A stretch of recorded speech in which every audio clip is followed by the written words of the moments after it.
¿Qué hacer con tanta angustia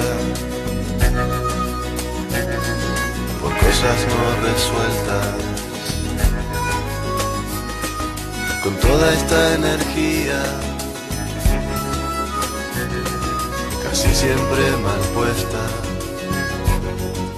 El próximo miércoles a las 10:30 de la mañana en Solares Espacio Cultural, con la presencia del licenciado Jorge Lawson, vamos a ir a conocer quién es el mejor emprendedor del mundo, que lo van a presentar aquí en la ciudad de Altagracia. Va a ser una oportunidad para que los emprendedores nos reunamos allí para aprender y conocer un poco más, para quitarnos, creo que también, el miedo, porque usted usa palabras motivadoras, ministro, pero yo sé de gente y de emprendedores que tienen miedo.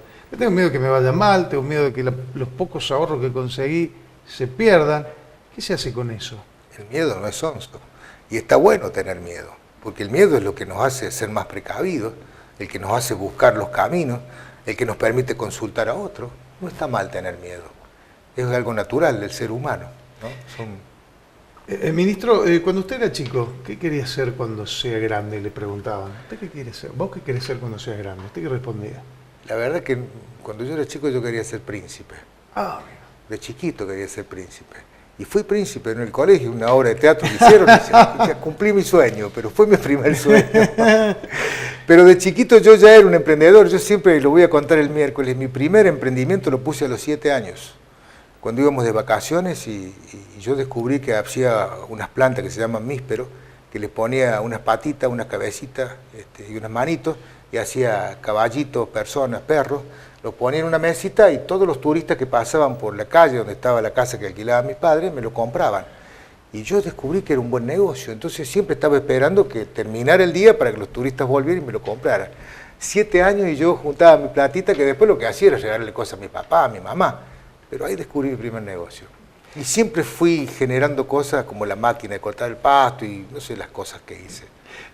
La historia de su abuelo es maravillosa. Sí, mi abuelo fue un gran emprendedor que de muy joven, él era un gran deportista, le gustaba mucho el deporte. Jugaba en el Blackburn Rovers de Inglaterra, donde él logró el ascenso junto con su equipo, siendo un jugador muy joven. Pero en ese momento él tiene una discusión con mi bisabuelo y como represalia se enrola en el ejército inglés y se va de su casa. Y fue a pelear a la guerra de los Boers, al África. Y ahí estuvo un tiempo y se dio cuenta que la guerra no era lo que a él le gustaba. Entonces decidió irse de la guerra. Como era un voluntario, se fue. Se subió a un barco que no sabía dónde iba, no tenía rumbo. Dice, yo me subo al primer barco que venga.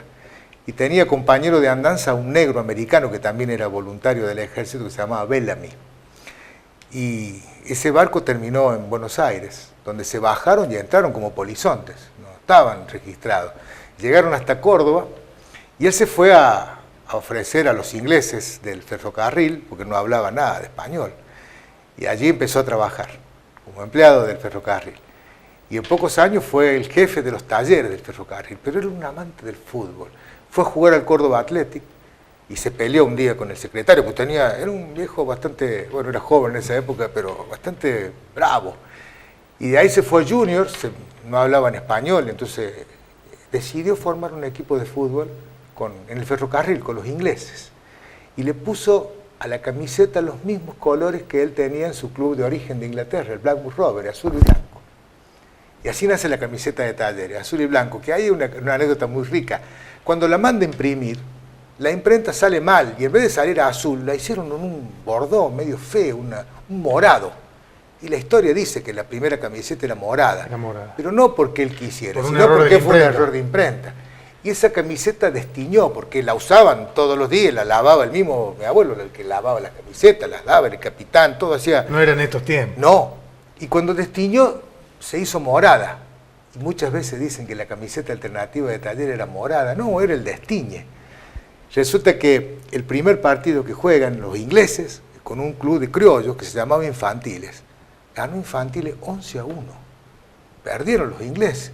Entonces mi abuelo, que era el jefe de los talleres, a los mejores jugadores de Infantiles, ahí estaba Salvatelli, Forelli, le dijo, che, ¿ustedes no quieren trabajar en el ferrocarril? Trabajar en el ferrocarril era muy bueno en ese momento. Sí, bueno, si juegan en mi equipo, los contrato. Y los contrato y ahí nace Talleres, que después juegan el famoso partido contra Belgrano, que no termina, y ahí nació la rivalidad Talleres-Belgrano.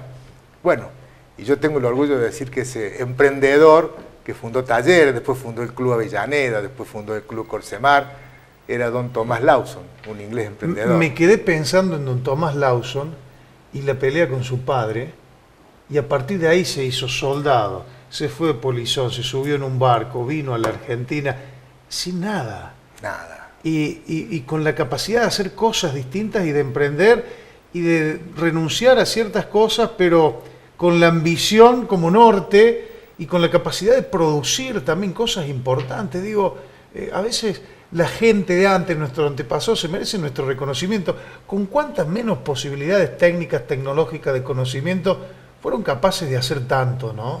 Se lanzaban a la aventura, tenían osadía, tenían valentía y seguramente también habrán tenido temor, pero se animaban y hacían cosas trascendentes. Yo, la vez que más me sentí una sensación muy rara fue cuando Talleres ganó la Conmebol, que yo estaba con mi hermano en la tribuna. Talleres había ganado y estaba todo el estadio de Córdoba lleno. Y mi hermano me dice, che, pensar que nosotros tenemos algo que ver con todo esto. La verdad es que en ese momento se me puso la piel de gallina, claro. porque no es bueno hacerle gallina haciendo de Talleres, se me puso la piel de gallina y sentí una sensación extraña, decir, qué sensación. Mi abuelo fue el que logró que toda esta gente esté aquí. Es una herencia maravillosa que uno la lleva con orgullo. Y bueno, es un sentimiento el fútbol, ¿no? Sí, señor, un sentimiento. Y aparte cómo se relaciona con el mejor emprendedor del mundo y con el camino de los sueños y con el valor de las ideas y con el coraje de avanzar, aunque uno tenga miedo, porque el miedo está, el miedo lo tenemos todos, pero esa cuota de miedo también nos permite... Yo era de ese gen de don Tomás, y también de mi padre. Mi padre también era una persona maravillosa, muy correcta, muy recta. Mi padre fue una persona muy recta. En casa almorzábamos a las 12 en punto y cenábamos a las 7 de la tarde en punto. Y guarda que no estuviera, había que estar. Y 5 minutos antes, jugando al fútbol en el campito de la esquina, escuchábamos el silbido de mi padre. Eso era suficiente para que, vamos, el papi, chau, y salíamos corriendo. Y ahí estábamos en casa, lavadito, peinadito, sentadito a las 7, ¿no? O a las 12. Eran cosas muy rígidas, pero que nos formaron, nos ayudaron a ser mejores. ¿Cómo ve la situación del país, ministro? Bueno, con mucha expectativa de que este país se encamine a un país donde podamos ser mejores como sociedad. Yo creo que hoy somos una sociedad dividida, una sociedad que se escucha poco, una sociedad intolerante, donde todo es blanco o es negro. Y yo creo que debemos caminar a una sociedad donde aquel que piense distinto que yo sea capaz de entenderlo. Y sea capaz de entender que hasta puede tener razón o que me puede enseñar algo. Las rivalidades son oportunidades de mejorar como sociedad. Y yo creo que este país ha vivido un clima de confrontación, un clima de guerra, y no es bueno. Yo creo que las diferencias políticas se deben conjugar en ideas, en la exposición de ideas, no en rivalidades que intentes denostar a las personas o destruir a las personas, sino en poder debatir qué es mejor. Sería bueno que oposición y oficialismo puedan discutir proyectos, discutir proposiciones. Y yo creo que cualquiera de los presidentes que puedan gobernar este país van a estar en esa senda. Van a estar en una senda de respeto, una senda de diálogo. Yo creo que hay que reconstruir liderazgos positivos, donde desde el padre de familia, que es la célula básica, el empresario, no solamente hay que ser buen empresario y exitoso en la oficina, también hay que ser exitoso con la comunidad, integrándose, comprometiéndose, siendo líder y un ejemplo de empresario. Los maestros, los profesores, los periodistas, yo creo que todos debemos mejorar un poco y tratar de encarar liderazgos que sean ejemplos. Esta es la forma que vamos a mejorar como sociedad. Nadie nos va a cambiar desde arriba. No hay ningún presidente, ningún gobernador, ningún mecenas. Depende de nosotros, que entendamos que la oportunidad y la responsabilidad es nuestra. Y que si cada uno encara y hace lo que debe hacer, y el otro también, la sociedad mejora. Y de esa sociedad seguramente nos vamos a sentir orgullosos de pertenecer y vamos a compartir más cosas. ¿Cómo es trabajar con el gobernador de la Sota? El gobernador de la Sota es un enfermo del trabajo. Es una persona que muy posiblemente a las 6 de la mañana comience a llamar y a la 1 de la mañana también, o en cualquier momento. Es una persona que tiene una capacidad de transformación y de liderazgo que yo pocas veces he visto en mi vida. Yo me siento muy cómodo al lado de la Sota, me siento muy identificado y creo que es una persona diferente, una persona que tiene una visión que va más allá de las visiones normales, una persona que verdaderamente quiere transformar, que lo siente. Yo verdaderamente le creo. Y por ejemplo, él lanza consignas, él va a crear 500 escuelas nuevas en Córdoba. 500 escuelas nuevas es realmente apostar a la educación. Una persona educada y que tiene trabajo es una persona digna y a la que seguramente nadie le va a decir a quién tiene que votar. Y yo siento que él trabaja para eso y nos inculca eso a los ministros. Y además es una persona que dialoga. Yo le puedo asegurar que nosotros todos los meses nos juntamos, por ejemplo, con el grupo de los 6 empresarios y discutimos las cosas que nos acercan y las cosas que nos diferencian. Y buscamos las soluciones en un marco de diálogo. Lo hacemos también con la CGT, lo hacemos también con el campo. Es un modelo de gestión participativo y la verdad que es bueno, porque cuando uno toma decisiones en soledad desde el poder, porque uno cree que sabe, es muy posible que se equivoca. Cuando uno antes de tomar una decisión consulta a los sectores que puede perjudicar o que puede beneficiar y busca el consenso y la compensación, seguramente cuando tome una decisión va a ser sustentable porque tiene el sustento de aquellos que van a formar parte de la solución o del problema. Y yo me acostumbré a gobernar junto al gobernador de esta manera, participando, conversando, dialogando, buscando las cosas que nos unen, no las cosas que nos separen. A mí nunca el gobernador, ellos saben que yo recorro todos los pueblos de Córdoba, hablando de emprendedorismo y llevando esto desde el ministerio, porque le dije al gobernador, me voy del Ministerio de Industria, voy a este ministerio, pero voy a seguir visitándolo. Sí, dale. Nunca le pregunté a un intendente de qué partido es. Y nunca me pidió nadie que lo haga. Y esto me parece que es un ejemplo.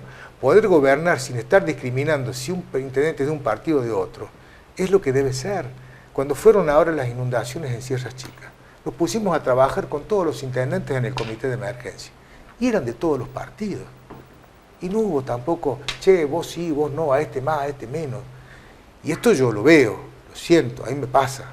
O sea que puedo dar testimonio de que es así. ¿Qué pasará con De la Sota y su candidatura presidencial? Él acaba de lanzar su campaña presidencial hace una semana, utilizando este maravilloso recurso de este libro que ha escrito, donde cuenta historias de su vida, algunas desgarrantes, otras lindas, otras mejores.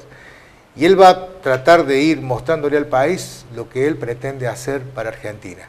Y lo que él va a tratar de llevar a Argentina es decir, yo lo que hice ya en Córdoba. O sea, él puede decir, como lo dice, yo en Córdoba bajé el 30% de los impuestos y firmé el decreto el primer día que asumí y cumplí. Entonces él tiene autoridad para decir en la nación, como lo dice, yo cuando asuma como presidente, en 4 años voy a reducir 30% la presión impositiva en Argentina.